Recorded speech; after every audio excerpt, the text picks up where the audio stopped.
Bismillahirrahmanirrahim. Assalamualaikum warahmatullahi wabarakatuh. Pelajaran kita ni pada hari ini ialah pelajaran solah darjah 4. Pelajaran fikir bahagian solah darjah 4. Doa sebelum belajar.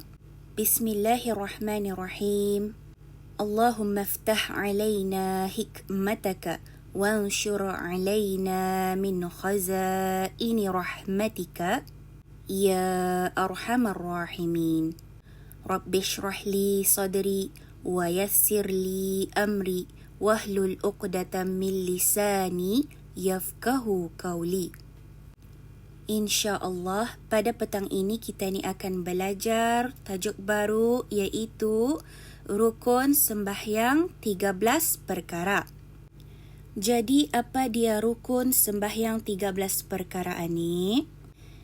Ia ada 13 perkara rukun yang mana 13 perkaraan ni wajib kita ni lakukan sewaktu kita ni sembahyang.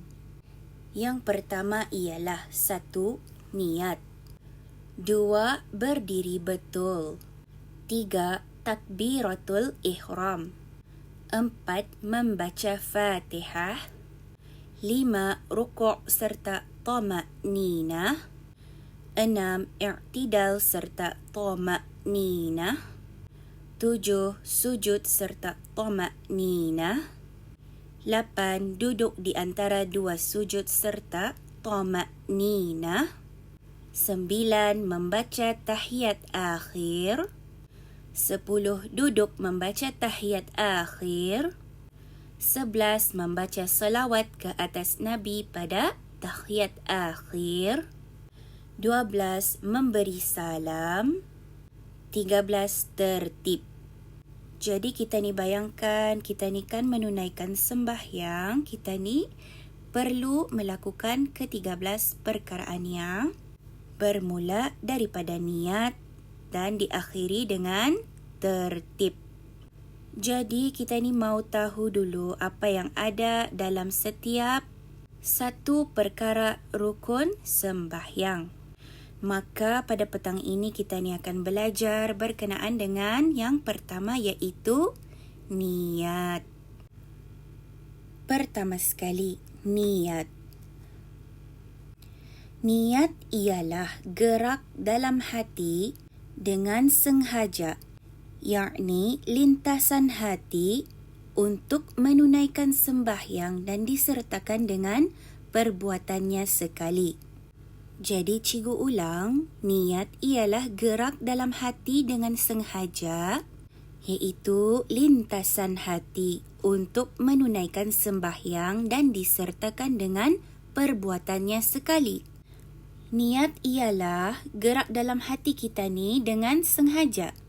Untuk apa? Untuk kita ni menunaikan sembahyang dan ia disertakan dengan perbuatannya sekali.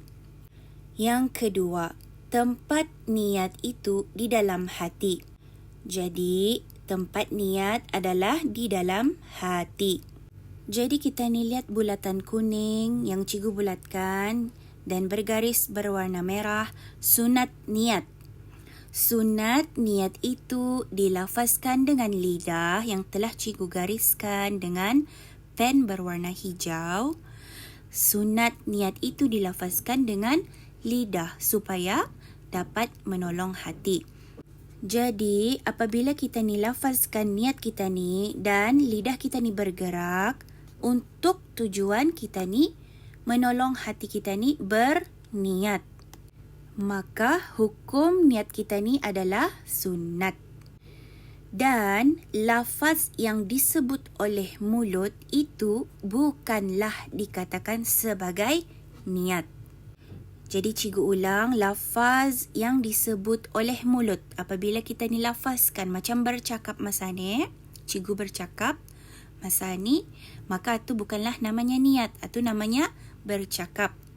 Maka di sini katanya lafaz yang disebut oleh mulut itu bukanlah dikatakan sebagai niat. Jadi hati-hati apabila kita ni berniatkan sembahyang. sembahyang fardu, sembahyang sunat dan sebagainya, kita ni mesti berniat yang niat itu tempatnya di dalam hati. Apabila lidah kita ni bergerak mengikut membacakan niat tetapi suara kita ni indah keluar, maka itu hukumnya sunnat. Akan tetapi jika kita ni berlafaz yang disebut oleh mulut, itu bukanlah ia namanya niat. Jadi hati-hati apabila kita ni berniat di waktu sembahyang. 3. Niat wajib disertakan semasa takbiratul ihram. Macam mana takbiratul ihram? Apabila kita ni mengangkat dua tangan kita ni, Allahu Akbar, dan di sanalah kita ni berniat sambil mengatakan Allahu Akbar. 4. Perkara yang wajib ada di dalam niat sembahyang fardu ada 3. 1. Yang cikgu gariskan dengan 2 garisan di sana warna biru, qasad, iaitu gerak hati untuk melakukan sesuatu dengan sengaja. Misalnya, usalli, yakni sahaja aku sembahyang. Cikgu ulang. 1. Qasad, iaitu gerak hati untuk melakukan sesuatu dengan sengaja. Misalnya, usalli, yakni sahaja aku sembahyang. Jadi apabila kita ni mengatakan usalli, maka itulah dinamakan qasad, iaitu gerak hati untuk melakukan sesuatu dengan sengaja.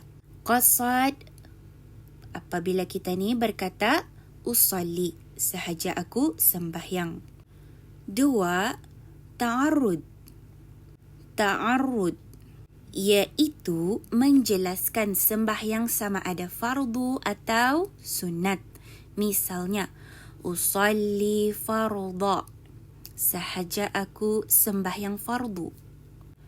Usalli farda, sahaja aku sembahyang fardu, berarti itu adalah ta'arud, yang mana kita ni memberitahu bahawasanya kita ni kan sembahyang apa? Sembahyang fardu atau sembahyang sunat. 3. Ta'yin. 3.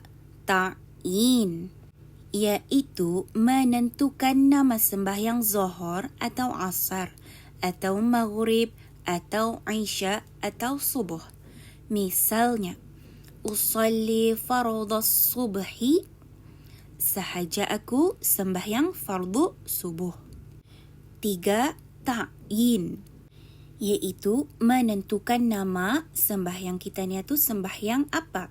Sembahyang zuhur atau sembahyang asar atau sembahyang maghrib dan seumpamanya. Maka kita ni sebutkan dalam niat usalli fardhas subhi, sahaja aku sembahyang fardu subuh. Kemudian kita ni masuk dalam perkara yang wajib dalam niat sembahyang fardu ada 3. Jadi yang kita ni lihat sekarang ni ialah ringkasan tentang apa yang ada, yang perlu ada di dalam niat sembahyang fardu. Jadi pertama dalam kotak berwarna biru, qasad. Qasad apabila kita ni menyebutkan usalli. Jadi usalli dalam bahasa Arab ialah usalli, tapi dalam bahasa Melayu sahaja aku sembahyang. Kemudian seterusnya ta'arud. Ta'arud apabila kita ni menyatakan fardha. Jadi usalli fardha ataupun usalli sunnatat. Jadi ta'arud ini sama ada kita menyatakan sembahyang fardu atau sembahyang sunat. Kemudian yang ketiga, ta'yin.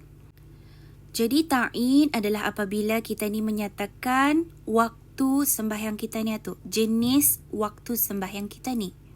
Sama ada jenis waktu sembahyang zuhur atau asar atau maghrib dan seumpamanya. Usalli fardhas subhi, Usalli fardaz zuhri.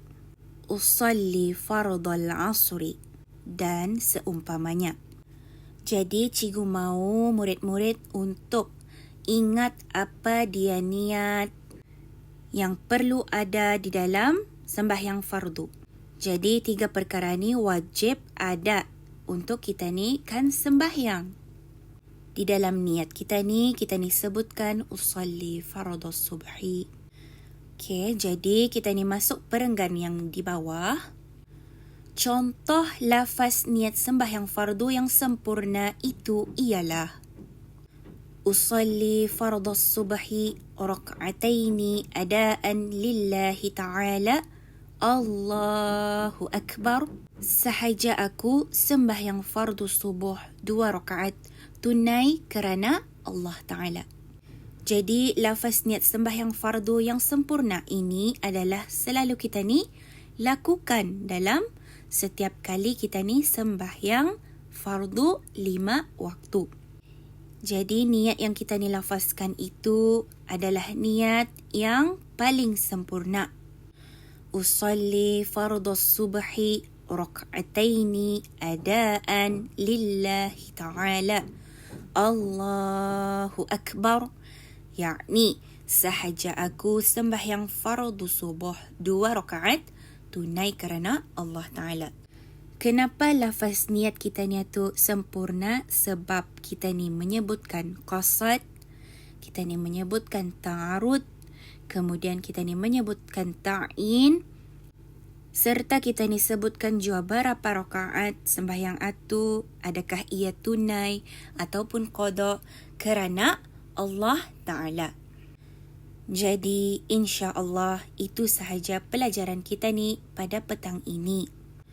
Dan diminta jika murid-murid tidak faham dengan video yang cikgu berikan, bolehlah bertanya kepada cikgu dengan lebih lanjut.